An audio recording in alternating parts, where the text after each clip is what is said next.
I'm Kim Lovejoy, Executive Director of the Military Heritage Museum, and I'm here today with Colonel Eleanor Skinner. And Eleanor is retired from the Air Force, served from 1957 to 1983, and did Correct. some pretty interesting things. Mm-hmm. We're going to see a photo at some point here of you accepting an award for tennis. So tell us how you got into that. I grew up with a tennis racket in my hand because in the small town of 997, we had to make our own entertainment. So our parents built us a tennis court, which we were supposed to maintain, and we did. In Illinois. And this is in downstate Illinois, in a rural area. And then the important thing was that our parents knew how to play tennis, so they taught us the rules and how to score. And after we did our chores and things that we were supposed to do, we headed for there and spent the rest of the day playing tennis. So we were not necessarily stylish, but we scrambled well. Well, that's great. Well, how did you get into it in the Air Force, though? Well, the Air Force had a program where they have annual championships in bowling, tennis, and boxing and various things. But they didn't have anything for women, and then they decided they would include women in sports that women did, and the first one that they included was tennis. So we played at like a division level, and then we played at command level, and as you won a spot on the command team, then you went to the All Air Force Championship. That's great. So I won that one year, and I was pretty proud of that. Yeah, congratulations. Well, all right. So I can see that you've been in a lot of places. I mean, Germany twice. Tell us what you thought of Germany. Well, the first time I was there was shortly after the war, and of course, we had you still saw a lot of DPs, a lot of wreckage from the bombing. The German people were delightful. They didn't seem to harbor any grievances against us, so we socialized with them, and it was just a case that sometimes they needed things we could get for them, and we were forbidden to do that because that would be taking things out of a tax-free area of that, and not only that, duty-free, that they were allowed to bring in for the troops, and so we were not supposed to be. Of course, the black market was where they wanted it, but it was hard to even give it to a friend because could be misinterpreted. Right. The second time I was there, I was at headquarters USAF, and that was probably one of the most exciting times I had in my career because I was there in J1, which is Personnel Administration at a joint headquarters. I was there during the time that we evacuated Ethiopia and later Iran, and so as personnel officer, I was sitting there having to get assignments for people, try to explain why we couldn't bring pet horses and dogs out on our plane. Yeah. I learned a lot being in the bubble because I learned that we had to take bladders in and fill them with gas before we could start our airlift because there was no, and we had to take in a security police to secure the area we were using. I learned an awful lot, which I'd studied in command and staff school, but out of a book was not quite the same as sitting there living it. Right.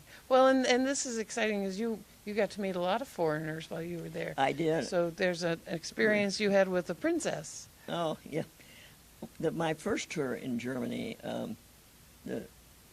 Denmark requested a senior female officer and her aide to come for the training of Princess Margrethe, heir to the throne.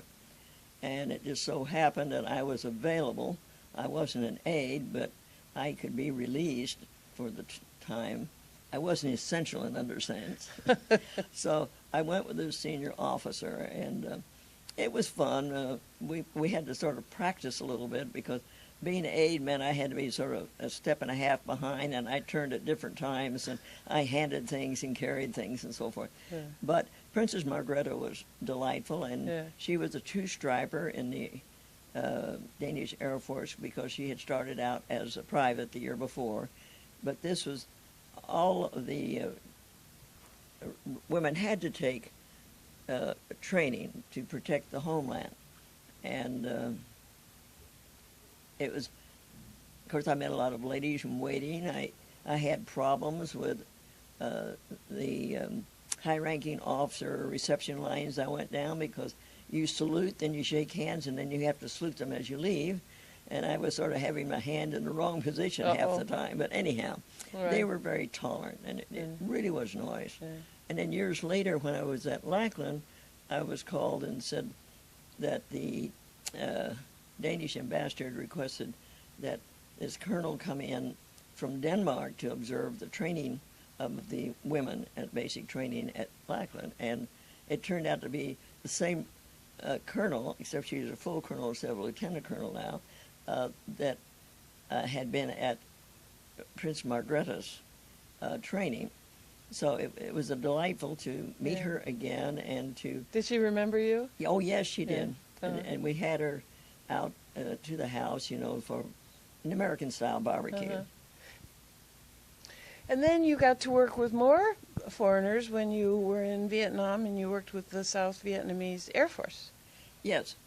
My office was in their office, in their building complex. And so I socialized with them as working with them. We were trying to convert them over to a rudimentary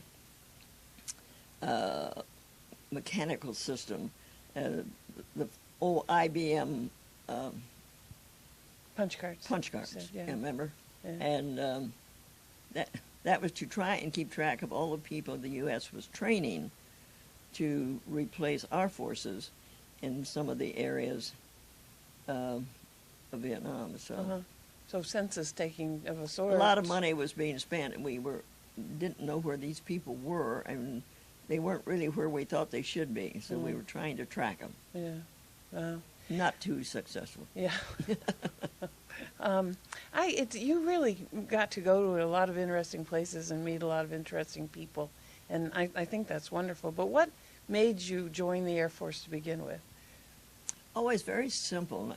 Of course, first of all, I thought America was great, but actually I got out of college and was working as an assistant chemist, and found out the young man in my working next door graduated the same time I did.